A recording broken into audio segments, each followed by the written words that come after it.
1 Pedro, capítulo 1. 1 Pedro, capítulo 1, versículos de 1 e 2 apenas. Pedro, apóstolo de Jesus Cristo, aos eleitos que são forasteiros da dispersão no Ponto, Galácia, Capadócia, Ásia e Bitínia, eleitos segundo a presciência de Deus Pai, em santificação do Espírito para a obediência e a aspersão do sangue de Jesus Cristo, graça e paz vos sejam multiplicados. Que Deus nos abençoe. Quero pensar com os irmãos hoje a questão da igreja na nova aliança.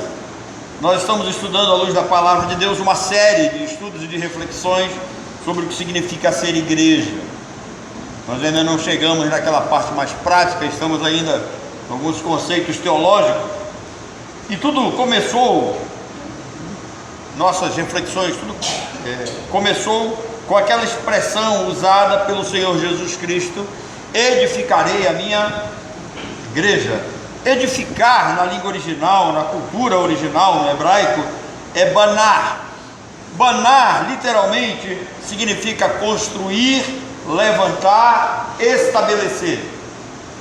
Mas banar é uma palavra rica em seu significado, tanto é que ela vai além da arquitetura. Banar é um termo profundo, ligado à criação, vida e restauração dentro de um propósito divino. Edificar é usada para descrever a construção de cidades. Basicamente, essa palavra edificar, quando ela aparece na Bíblia, ela está ligada à edificação, que é a construção de cidades. Mas edificar também é usada na formação de Eva a partir da costela de Adão. Eva foi edificada, foi formada pelo Senhor. Aparece esse termo também, banar, que traduzido para português é edificar. Edificar também aparece no sentido de restaurar, de fortalecer. E esse termo aparece quando Deus promete plantar, edificar o seu povo logo após Israel ter saído do cativeiro babilônico. Nós vamos encontrar esse termo em Jeremias 24, versículo 6 e Jeremias 31, versículo 4.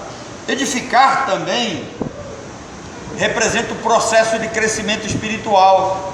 Como vimos pela manhã, pedras vivas somos nós, que nos aproximando da pedra angular que é Jesus Cristo, nós vamos sendo construídos espiritualmente, trabalhados por dentro. Então, edificar também tem esse sentido, representa esse processo de crescimento espiritual na vida do crente, que acontece dentro da santificação progressiva, onde cada crente ele é moldado pela palavra, e moldado pela palavra ele vai se tornando cada vez mais parecido com Cristo.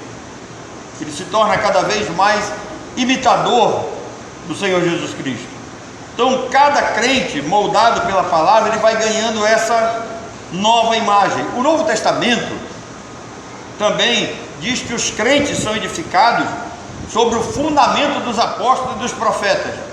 Isso significa que a mensagem que ouvimos, que pregamos, o evangelho que recebemos, não é algo que surge só com o Senhor Jesus Cristo, é algo que já vem anunciado pelos profetas e é concretizado em Cristo. E Cristo, ele nos é apresentado como pedra principal. Paulo, escrevendo aos Efésios, ele vai nos ensinar isso. Cristo é a base que sustenta a sua igreja, que é composta por judeus e por gentios. Agora, por último, edificar é visto como um processo ativo. Nós somos chamados a construir a nossa fé. O nosso caráter, ele vai sendo moldado com base nos princípios e nos preceitos de Deus. Então, à medida que você lê as Escrituras, à medida que você ouve dessa palavra, à medida que você procura praticar os preceitos divinos, à medida que você obedece, você vai sendo construído espiritualmente, você vai tendo seus ativos espirituais sendo colocados em prática. E como nós já estamos refletindo alguns dias, e começamos mais praticamente na quinta-feira, Tudo começa no Éden, com aquela pergunta, né? Lembra da pergunta? Já decoraram? Adão, onde estás? E nós já vimos que essa pergunta, ela não é uma pergunta apenas de cunho geográfico, porque Deus não estava querendo saber a localização exata de Adão. Deus sabia onde Adão está. Então nós precisamos de uma resposta mais concreta. Vem a língua hebraica e ela nos dá essa resposta com a palavra Yequevá. Yequevá, né, ou Yequeva, significa o que fizeste. Então no texto original, Deus não pergunta para Adão onde é que tu estás. Deus pergunta o que foi que você fez. E nós vimos isso detalhadamente no domingo, hoje pela manhã e na quinta-feira à noite. Mas nós vimos que Deus cobra de Adão a sua atitude, o pecado que ele teve diante de Deus. E Deus disse para ele: Adão, o que foi que você fez? Você jogou fora tudo que eu te dei. Você subestimou o meu poder. Eu disse a você que no dia que você comesse desse fruto, certamente você morreria. Irmãos, talvez a pior situação que possa acontecer com um ser humano não é a presença do diabo na vida dele. Tem gente que pensa que a presença do diabo é a pior coisa que possa existir na vida dele, mas não é. A Bíblia é clara. Talvez a pior coisa, talvez não, com certeza a pior coisa que possa existir na vida de um ser humano é a falta de Deus. Esse ser humano sem Deus, ele é absolutamente nada. Ele não tem valor, ele não tem sentido, como nós vimos, ele não tem uma identidade, ele não tem dignidade. Então Deus perguntou para Adão: você jogou fora o que eu te dei. Deus disse: você subestimou o meu poder, você vai morrer espiritualmente, você vai ser expulso da minha presença, a relação que temos vai ter um final. Adão não é mais aquele ser glorioso criado por Deus. E Deus disse: Adão, o que você fez da minha grandeza? Eu me revelei para você. Você sujou a minha honra, a minha majestade. Você trouxe sobre a minha criação maldição e morte. Agora, nós já vimos isso aqui, eu quero repetir para vocês. Preste atenção que não aparece maldição sobre Adão. Maldita é a terra, a maldita é a serpente. A mulher também recebe maldição, mas não tem maldição sobre Adão, porque ele é o primeiro Adão. Ele seria redimido no segundo Adão, o Senhor Jesus Cristo. Então, Adão perdeu o propósito maior de ser igreja, onde o ser humano é apresentado ao mundo como um templo vivo, onde Deus habita. Deus não habita em templos feitos por mãos humanas, e nós vimos o significado disso. Essa mentalidade faz com que as pessoas usem esse local como se Deus estivesse entre essas paredes, como se aqui fosse de fato o lugar da habitação de Deus. E vimos isso, que não é de todo errado, porque essa ideia começa lá no tabernáculo. Mas irmãos, o que Pedro está querendo mostrar para nós aqui é que as pedras vivas são habitadas pelo Espírito Santo. O templo verdadeiro de Deus somos nós.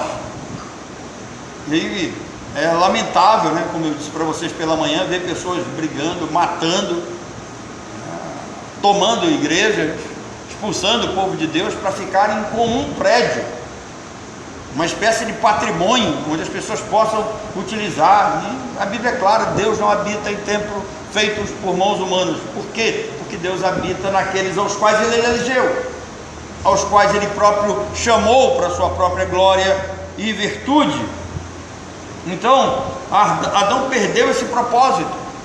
Ele não entendeu que a presença de Deus em sua vida era muito maior, era muito superior ao que as propostas que o inimigo tem oferecido a ele. E Pedro, né, apóstolo, ele nos convida a olhar para Cristo como uma pedra angular, aquela pedra principal. Nós somos igreja, edificados sobre esta pedra que é Cristo. E também nós não podemos esquecer que o texto é muito claro quando Pedro diz, capítulo 2, que nós fomos eleitos, nós somos um sacerdócio real, nós somos um povo santo. Nós fomos adquiridos, e aqui eu quero que você pense no propósito desse sermão de hoje. Nós fomos comprados com o sangue do Cordeiro, com o sangue de Jesus. E aí Pedro diz, olha, essas igrejas para a qual ele escreve, ali naquela região, né, Ponto, Capitania, Bitínia, eram pessoas praticamente sem identidade. Eu lhes disse hoje pela manhã que eles eram pessoas que viviam debaixo do tacão romano, do Império Romano. Não tinham liberdade, nem para se reunir, nem para cultuar, não tinham liberdade para dizer que Jesus era o Senhor de suas vidas, porque o imperador exigia culto e respeito a ele. Mas a mentalidade deles era que Deus habitava em templos suntuosos, grandes, feitos por mãos humanas, né? Vocês lembram que eu disse pela manhã? Que o templo da Diana era uma das 7 maravilhas do mundo antigo. Por quê? Porque eles olhavam para o templo e viam aquele negócio suntuoso. Até hoje a Igreja Católica tem essa mentalidade do templo, aonde, né? Por isso que os templos são todos suntuosos. Mas Pedro vem para mudar essa ideia. E Pedro diz, olha, vocês devem se aproximar de Cristo. Cristo é a pedra viva. E aí ele começa a trabalhar teologicamente. Ele diz, essa pedra, ela foi rejeitada pelos homens. Lembra? Ele veio para os seus, mas os seus não receberam. Mas a todos quantos receberam, deu-lhes o poder de serem feitos de Deus, a saber, os que creem no seu nome, os quais não nasceram da vontade da carne, nem da vontade do sangue, nem do homem, mas nasceram da vontade de Deus. Então eles foram, Jesus foi rejeitado, e é esse Cristo rejeitado que Pedro nos manda aproximar dele. E quando recebemos essa ordem da aproximação, nós vamos receber de Cristo o quê? Dignidade e identidade, coisa que aqueles irmãos não tinham.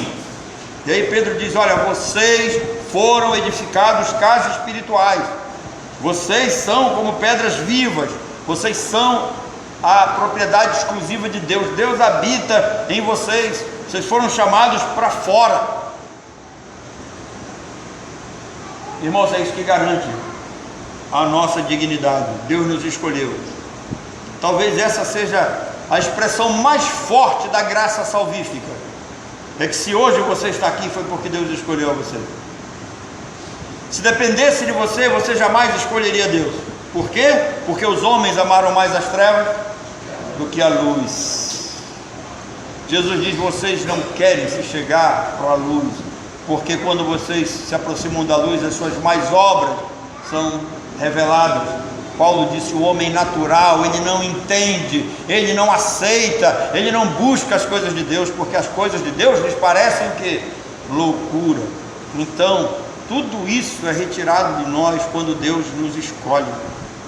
E Jesus deixou isso bem claro para os seus discípulos, não, para os apóstolos, né? Não foram vocês que me escolheram. E essa palavra, ela deve soar nos nossos ouvidos. Não fomos nós que escolhemos a Cristo. Pedro diz, olha, vocês são raça eleita, vocês têm que se entender como povo de propriedade escolhida, exclusiva de Deus. Deus escolheu vocês, e isso dá a vocês uma dignidade que o mundo não tem. Não importa o grau social de pessoas que vocês possam conhecer, Pedro está dizendo, não importa que tipo de camada social essa pessoa está presente ou representa, não importa o quanto essa pessoa tem de ativos financeiros.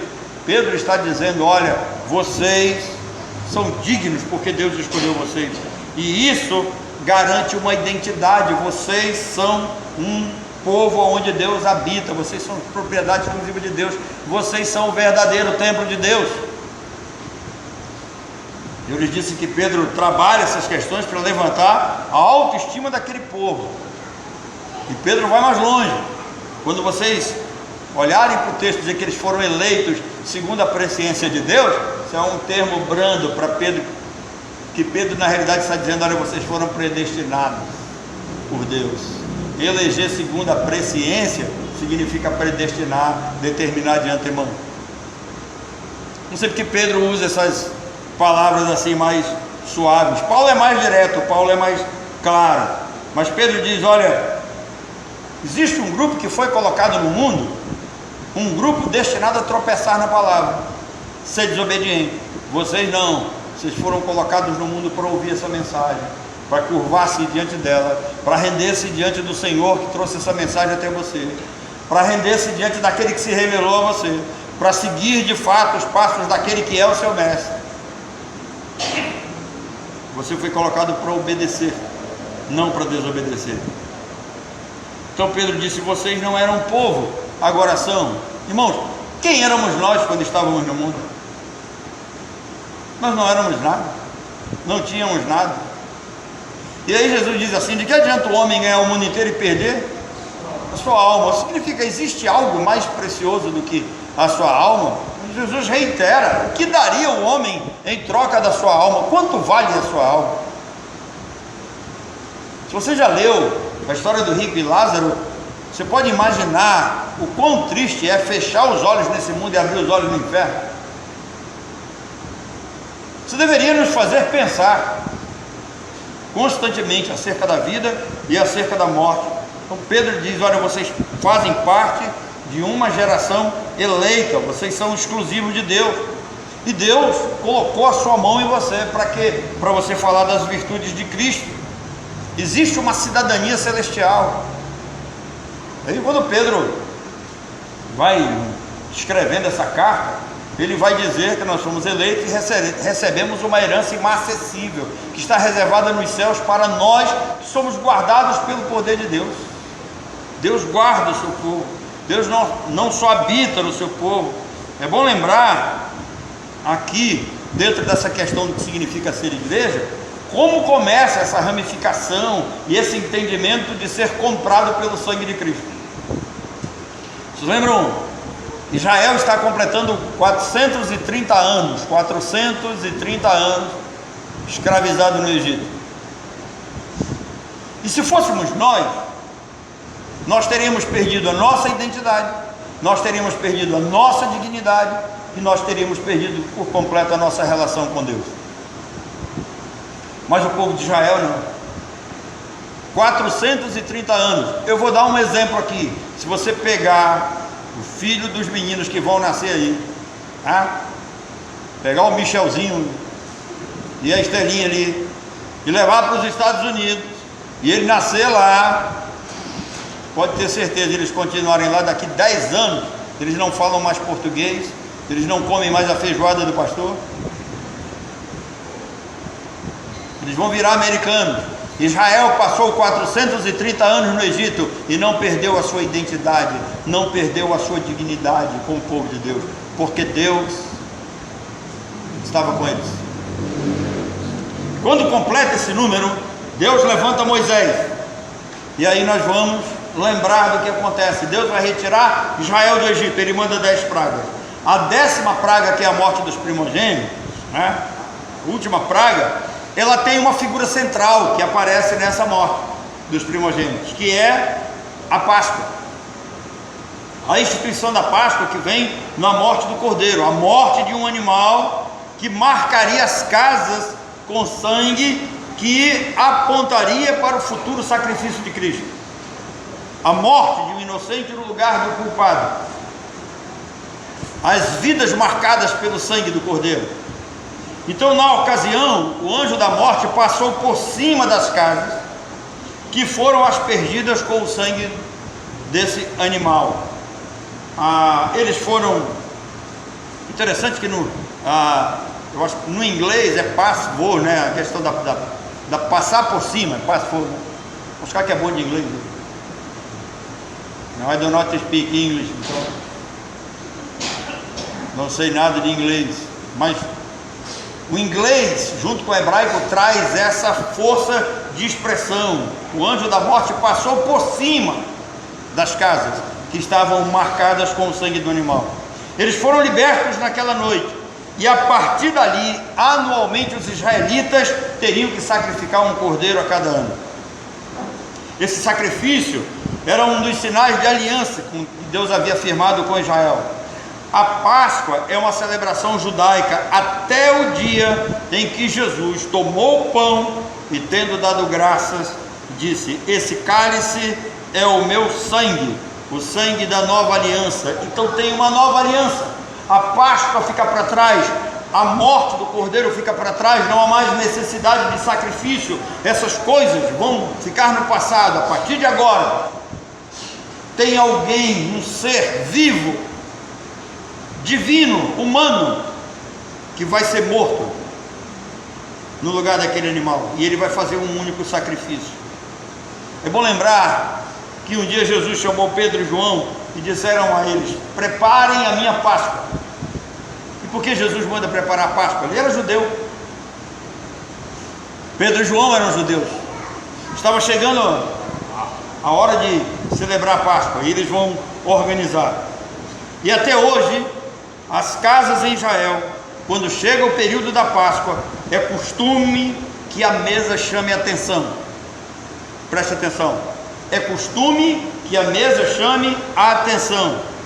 Por que nós, enquanto os outros comemoram a Páscoa, nós celebramos a ceia aqui e tem uma mesa lá fora farta? Você ainda não prestou atenção? Tem tudo a ver.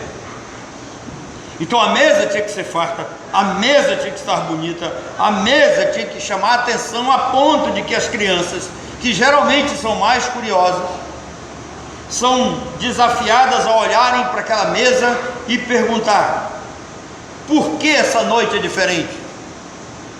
Preste atenção que a mensagem vai começar agora. Quando eles preparam o Seder de Pessah, quando eles preparam a celebração da Páscoa, tudo deve chamar a atenção. E a atenção deve ser chamada a tal ponto de que as crianças devam olhar para aquela mesa e perguntar: por que essa noite é diferente? E a resposta do judeu é: porque hoje celebramos a nossa liberdade. Hoje nós lembramos que Deus, pelas mãos de Moisés, nos libertou da escravidão do Egito. E a ceia, ela nos desafia a perguntar: por que a nossa celebração é diferente? E a resposta é: naquela noite, a vida dos escolhidos e a história humana mudou. Desde o nascimento de Jesus, o mundo é dividido em AC e DC. E quando você tem um encontro com Cristo, quando Ele foi até você, quando Ele buscou você com ternura, a sua história mudou. E se alguém perguntar para você o que tem de diferente nesse seu encontro com Cristo, talvez você deva dizer para eles: o sacrifício de animais acabou. A partir daquela noite, bastava um sacrifício perfeito. O Hebreus vai ensinar isso para nós.